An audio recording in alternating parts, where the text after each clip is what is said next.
Untuk hasilnya seperti ini ya teman-teman. Meskipun epoksinya ini terkena panas elas, tetapi epoksinya ini tidak rusak, masih melekat dengan kuat.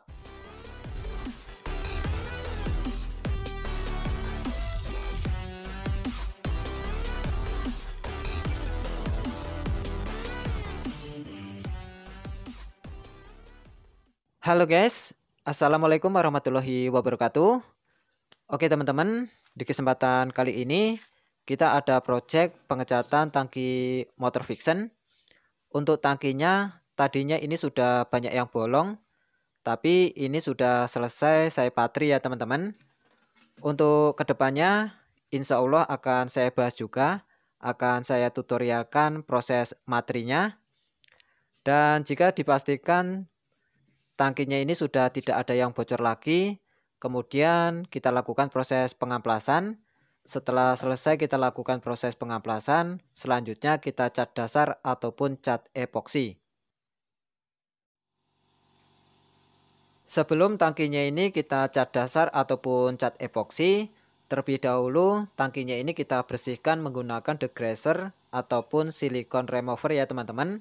Yang tujuannya supaya tangkinya ini tidak ada debu yang menempel ataupun terkontaminasi adanya bekas minyak ataupun zat kimia lainnya.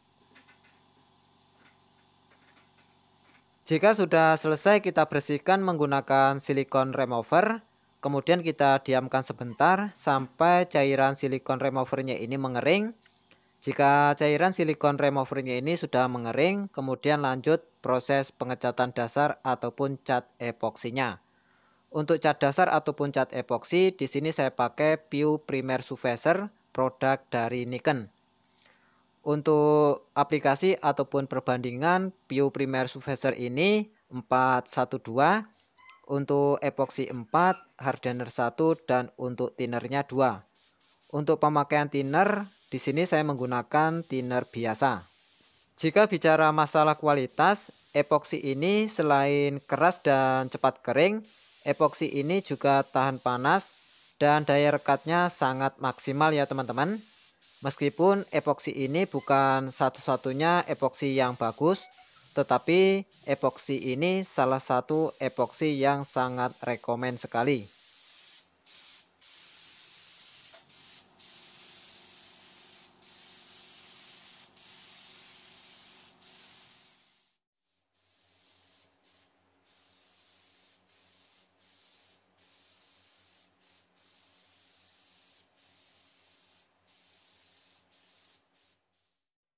Oke teman-teman, untuk hasilnya seperti ini. Setelah selesai kita cat dasar atau cat epoksi, dan ini juga sudah saya dempul.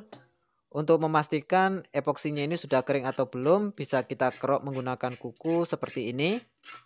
Dan ini ada handle rem yang akan saya coba atau saya tes menggunakan las, apakah cat epoksinya ini rusak atau tidak.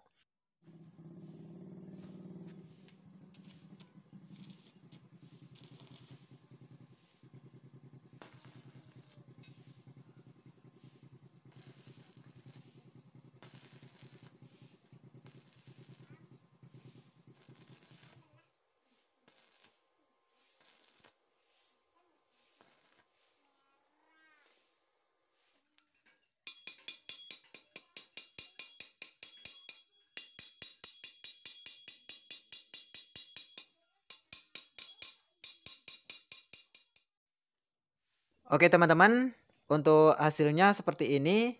Setelah kita tes menggunakan las, ternyata epoksinya ini hanya rusak di bagian titik pengelasan saja ya teman-teman. Di luar titik pengelasan ini masih utuh, tidak ada yang rusak.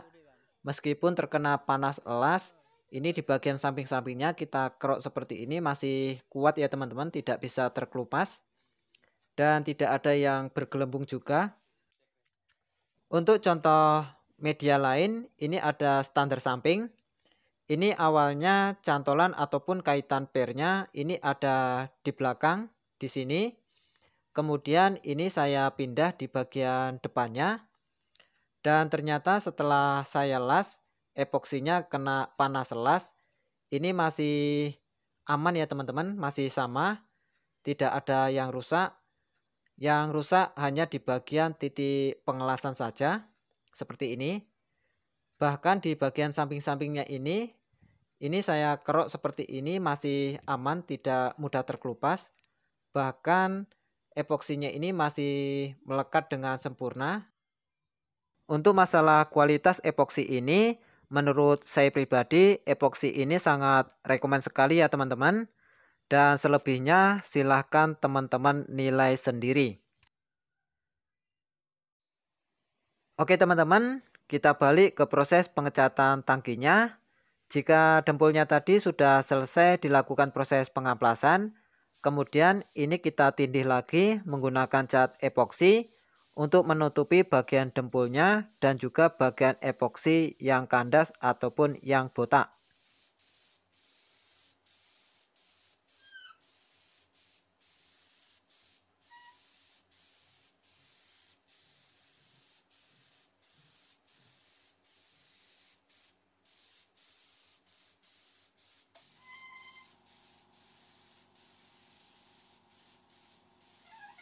Jika proses cat epoksinya ini sudah selesai, kemudian kita keringkan.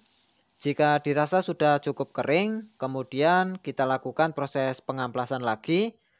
Jika sudah selesai, kemudian lanjut proses pengecatan warna intinya. Sebelum dilakukan proses pengecatan warna intinya, medianya ini ataupun tangkinya ini kita bersihkan lagi ya teman-teman menggunakan degreaser ataupun silikon remover. Jika dirasa sudah cukup bersih, kemudian kita tunggu sampai cairan silikon removernya ini mengering. Selanjutnya baru dilakukan proses cat intinya.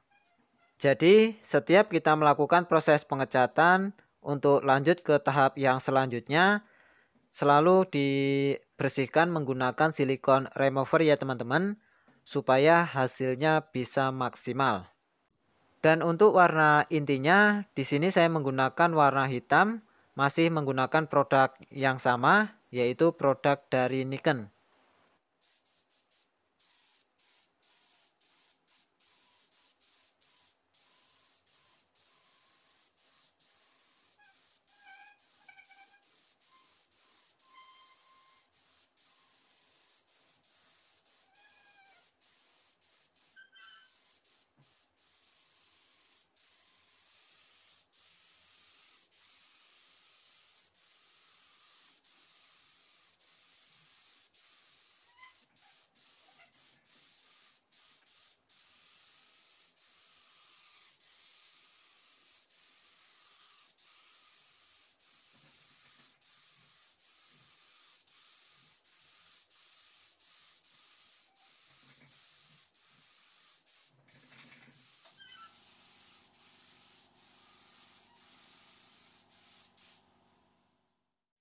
Oke teman-teman, untuk hasilnya seperti ini. Setelah selesai kita lakukan proses pengecatan warna intinya.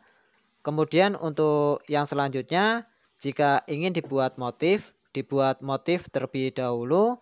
Kemudian yang selanjutnya baru dilakukan proses finishing ataupun proses pengekliran. Akan tetapi jika hanya ingin polosan saja seperti ini, bisa langsung dilakukan proses finishing ataupun proses pengekliran jika cat intinya ini dipastikan sudah benar-benar kering. Oke, buat teman-teman pemula yang baru gabung di channel ini, jika teman-teman ingin sukses di bidang pengecatan, jangan lupa tekan tombol subscribe-nya dan aktifkan tombol loncengnya. Yang tujuannya apa? Supaya nanti teman-teman tidak ketinggalan apabila saya upload video-video terbaru. Karena di channel ini saya akan terus berbagi trik-trik dasar di seputaran pengecatan yang saya khususkan buat teman-teman pemula. Oke teman-teman, cukup sekian dari saya Fajar Custom Pen. Semoga video ini bisa bermanfaat. Salam sukses selalu dan sampai jumpa di video-video selanjutnya. Thank you.